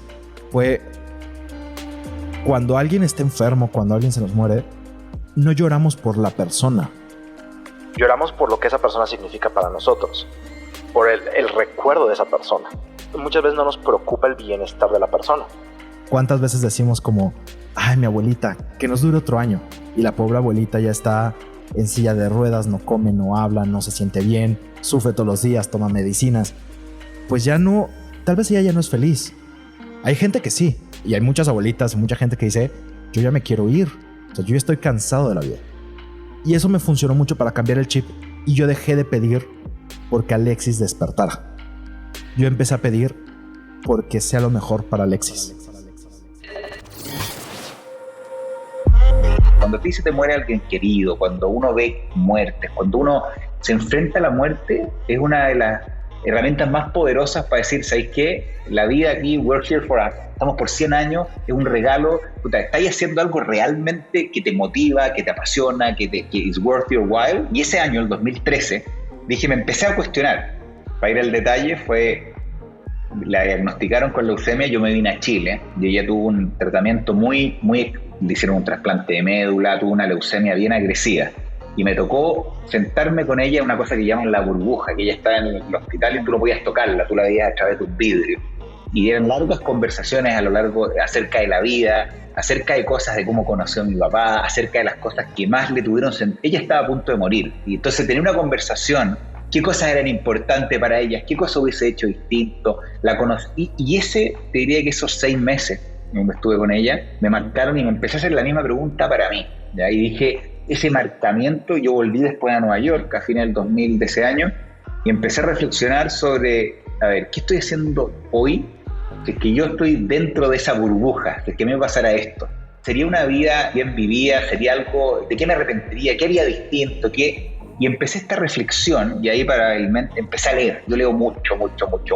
Y mi manera de canalizar mis inquietudes es a través de la lectura, es a través de entender cómo otras personas que han hecho cosas. Y bueno, hice un deep dive en el estoicismo, sobre el knowledge de la vida, de gente que ha escrito. Y a través de esa lectura, te diría, y obviamente un proceso de reflexión interno, llegué a esta conclusión de que una buena manera de medir mi vida viene por hacer algo que te apasiona, con lo que crees, espero que tenga un impacto en alguien más y que trascienda a ti mismo. Y empecé a hacerme una pregunta bastante a lo mejor atípica a los 33 años en Wall Street. ¿Qué estoy haciendo hoy día para poder trascender, para poder impactar la vida de otras personas? Y si bien las finanzas, yo siempre digo, yo entré a trabajar a JP Morgan porque los números, las finanzas me fascinaban, yo lo disfrutaba, ¿ya? Pero el tema de la trascendencia no lo sentía y dije, ¿qué estoy haciendo hoy para ayudar a otras personas? ¿Ya?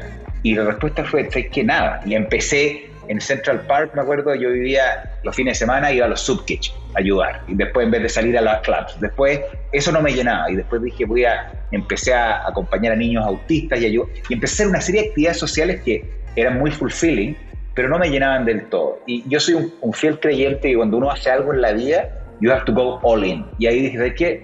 Voy a ir all in con ayudar a otros. Y dije, me voy a ir a un lugar donde por 6 meses voy a enfocar toda mi energía y toda mi cabeza en ayudar a otros, no en mí. Y después voy a volver a la normalidad. Pero por 6 meses voy a ir all in, no un fin de semana, un sub kitchen, no. Y eso fue el salto. Y cuando fui donde mi jefe y le digo, me voy a ir a África, a Tanzania, o a hacer un voluntariado, la razón que lo elegí porque quería ir a un lugar que no hablara mi idioma, que fuera totalmente distinto a Nueva York y a Chile, que es donde había vivido gran parte de mi vida, y que donde desde que me despertara en la mañana hasta que me acostara en la noche, toda mi energía y mi waking moment y mis sleeping moments también estuvieran dedicados en ayudar a otros. Suena divertido y es muy poco usual ponerse a hablar de por qué en verdad las personas hacen las cosas y nadie llega muy profundo entendiéndolo. Y está en una cultura que celebra mucho el querer cambiar el mundo. Es como Silicon Valley se trata de querer cambiar el mundo y gran parte de la educación del mundo occidental se trata de querer cambiar el mundo.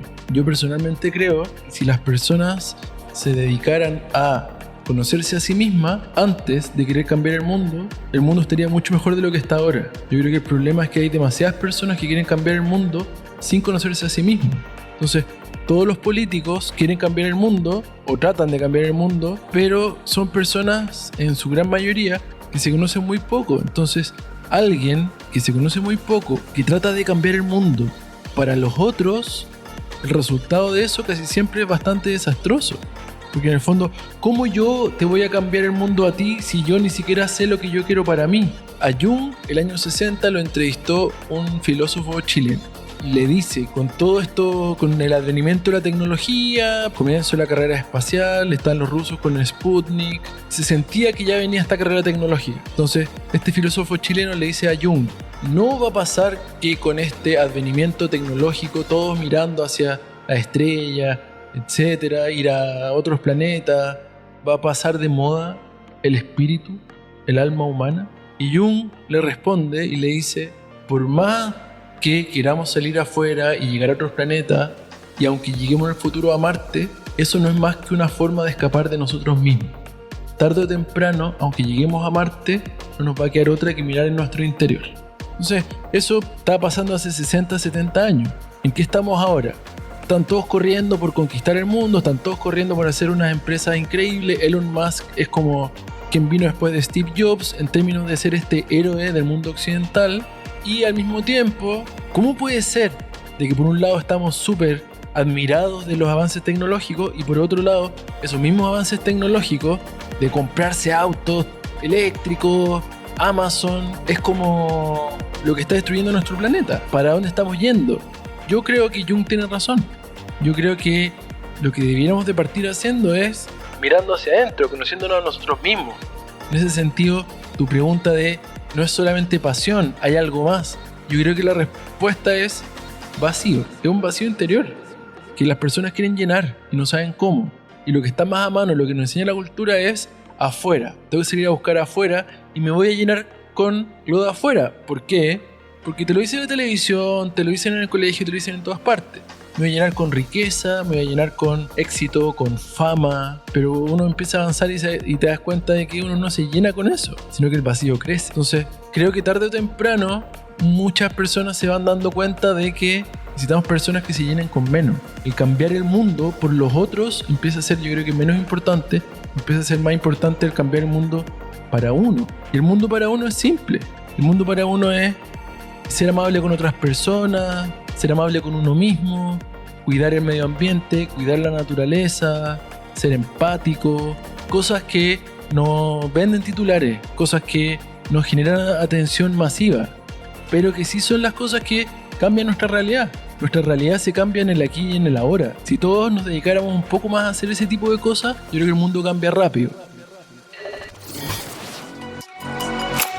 Porque el hedonismo es la negación del dolor y eso ha llevado a la gente a que está confundiendo la felicidad con la prolongación del placer. La felicidad es un proceso de largo plazo y lo demás, la prolongación del placer, es la consecuencia del corto plazo. Cuando usted tiene un propósito superior, y su sueño está basado en el propósito superior, usted está creando el largo plazo, está creando la felicidad a largo plazo. Pero si usted se vuelve cortoplacista, entonces disfraza el dolor con el hedonismo y para eso se necesita dinero. Entonces usted queda engañado porque piensa que la felicidad es la prolongación del placer y por eso nos volvimos adictos a todo. Entonces el sistema refuerza la ilusión para poderle vender a la gente cosas que lo mantengan en su adicción. El Netflix, el celular, el WhatsApp, las drogas, el exceso de sexo, ser esclavo de todos esos aparatos tecnológicos. Entonces los jóvenes están totalmente afuera, desconectados del ser, porque tiene tantos estímulos exteriores que la gente se está desconectando del ser. Entonces Sócrates decía, conócete a ti mismo, pero no le tocó la inteligencia artificial, y a nosotros sí. Entonces si usted no se fortalece interiormente con la meditación y todas las cosas que hacemos espirituales, entonces resulta que si no nos fortalecemos interiormente, la inteligencia artificial nos va a conocer a nosotros mucho más de lo que nos conocemos a nosotros mismos.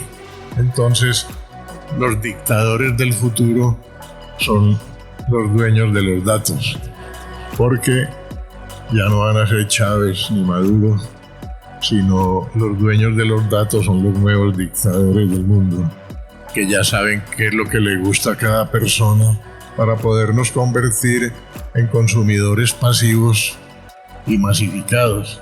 Entonces la gente hoy en día no distingue entre ilusión y realidad. El sistema está hecho para fortalecer la ilusión.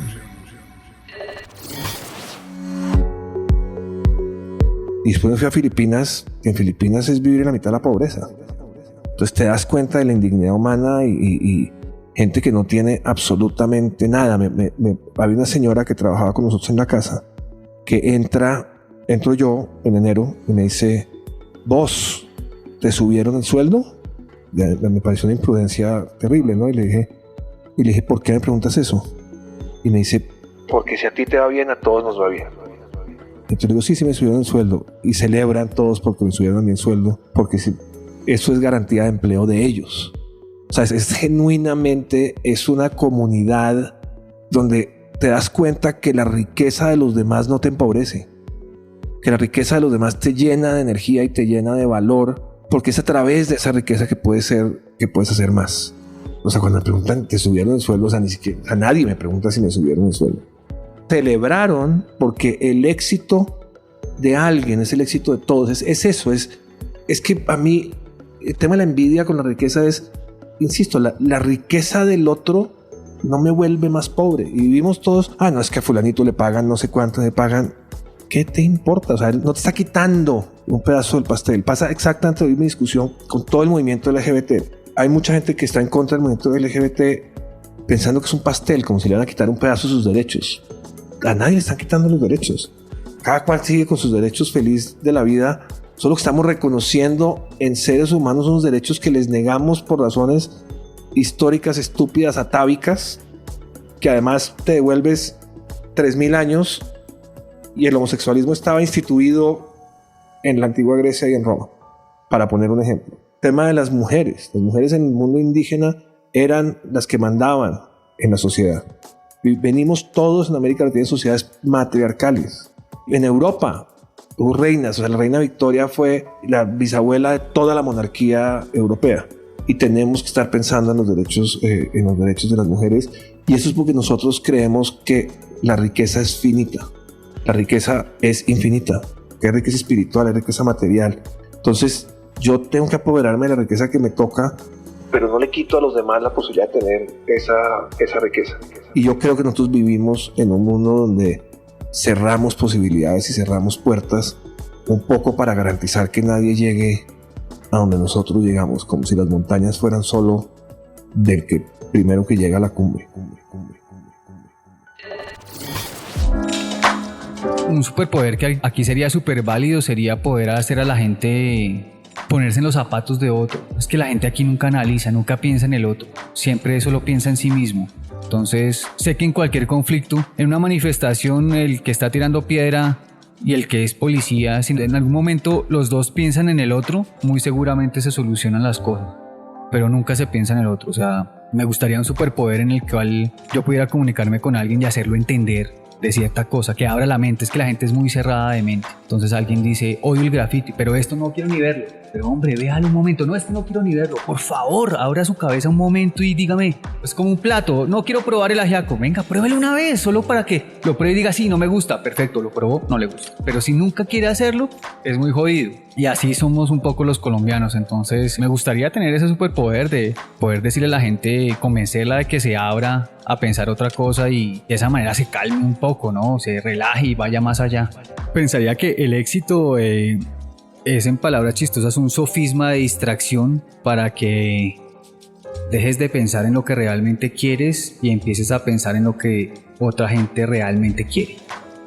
Yo valoro sobre todo que alguien le ponga atención a lo que he pintado, que le ponga atención a lo que a veces comunico en algún lado, que le haya despertado una chispa en el cerebro. Valoro eso muchísimo.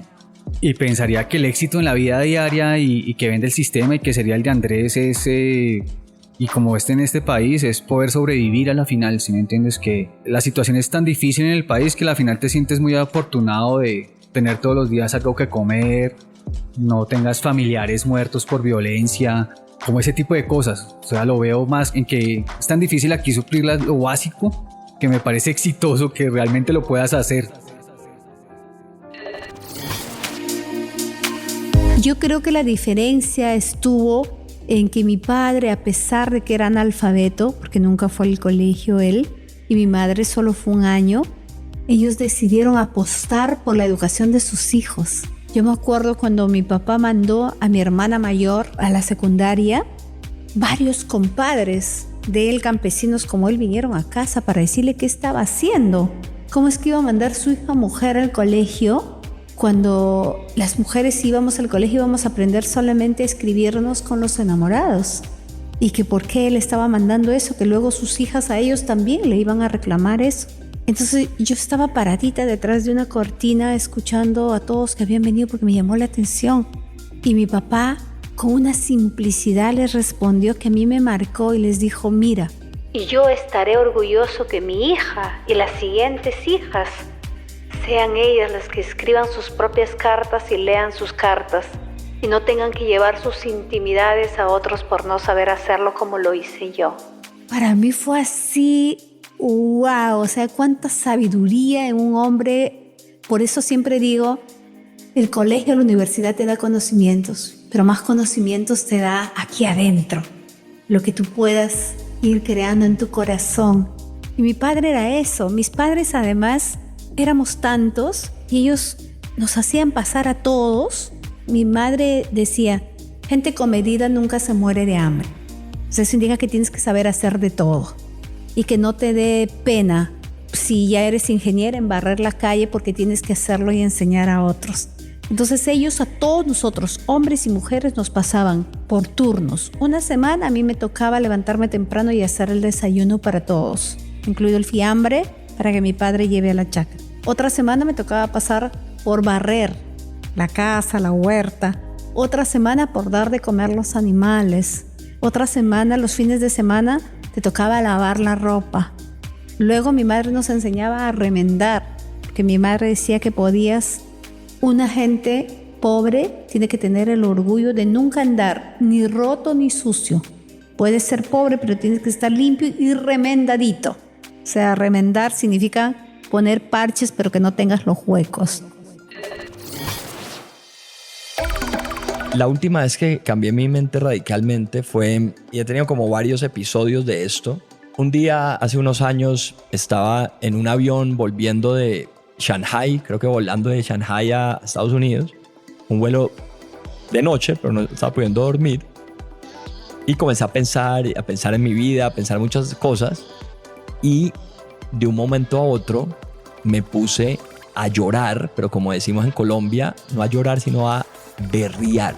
O sea, a llorar inconsolablemente pensando en lo tonto que había sido yo en muchos momentos de mi vida, en donde había dosificado el amor que le daba a las personas. Entonces, hay algo raro que hacemos los seres humanos y es dosificar el amor que entregamos. ¿Qué quiere decir dosificar? Quiere decir que no lo damos exageradamente. Te doy un ejemplo. Yo no dando todo, limitándote en lo que das. Dosificar es como en vez de darlo todo, darlo en pequeñas dosis. Eso es por inseguridad, eso es porque a uno le hace falta coraje para amar de verdad, porque cuando uno ama de verdad, pues te expones, te pones vulnerable y pues como que tienes más, como que la piel más afuera para que cualquiera te haga daño, ¿no? Entonces, pero es tan loco eso que, o sea, en el ejemplo de mi abuelita, yo por alguna razón no llamo todos los días a decirle a mi abuelita que la amo. Por alguna razón. Eso como que me cambió, me hizo entender algo, me hizo verlo como lo limitado que soy algunas veces. Algunas veces es un tema de energía, otras veces es simplemente ese tema de que de pronto, no sé, si uno da mucho amor, la otra persona ya se va a aburrir, no sé. Pero eso pasa con todo el mundo. Eso pasa con los amigos, pasa con la gente con la que trabajas, pasa con la familia, pasa con la mamá y el papá, pasa con la esposa. Y es súper triste que pase eso. Es súper triste.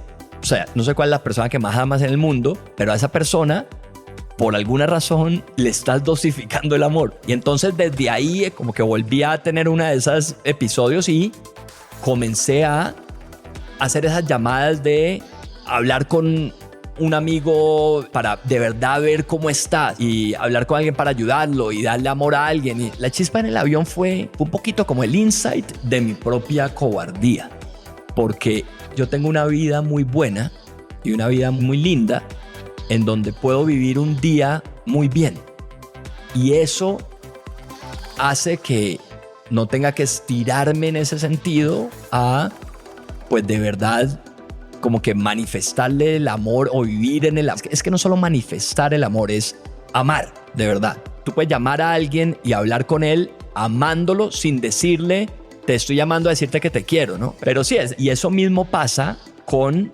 las relaciones y pasa con los novios y las novias y todo. O sea, la vida sin amor no hace sentido, ¿no? Pero por alguna razón lo dosificamos y no la tengo todavía craqueada, pero ese insight me ha hecho cambiar cómo veo la vida. Como siempre, siempre puedes ganar más plata, pero no más tiempo. Muchas gracias por escuchar. De verdad, muchas gracias. Espero que hayas aprendido algo, te hayas inspirado y te sientas con ganas de hacer algo imposible. No lo olvides, si quieres acceder a los podcasts en vivo cuando los tenemos alrededor de 2 o 3 al mes, acceso a Quinto y más, puedes tenerlo todo si te conviertes en miembro en thefryshow.com. Y lo más importante, por favor, comparte el episodio y deja una reseña en Spotify o tu player favorito. Si disfrutaste, mira lo que las empresas están haciendo para inspirar, medir y crecer los aspectos más importantes de su cultura. Mindsets extraordinarios de personas extraordinarias en las manos y oídos de miles. Solo toma 1 minuto para cambiar tu vida. Quinto.ai www.kinnto.ai. Quinto. Siempre puedes ganar más plata, pero no más tiempo. Chau, chau, chau, chau.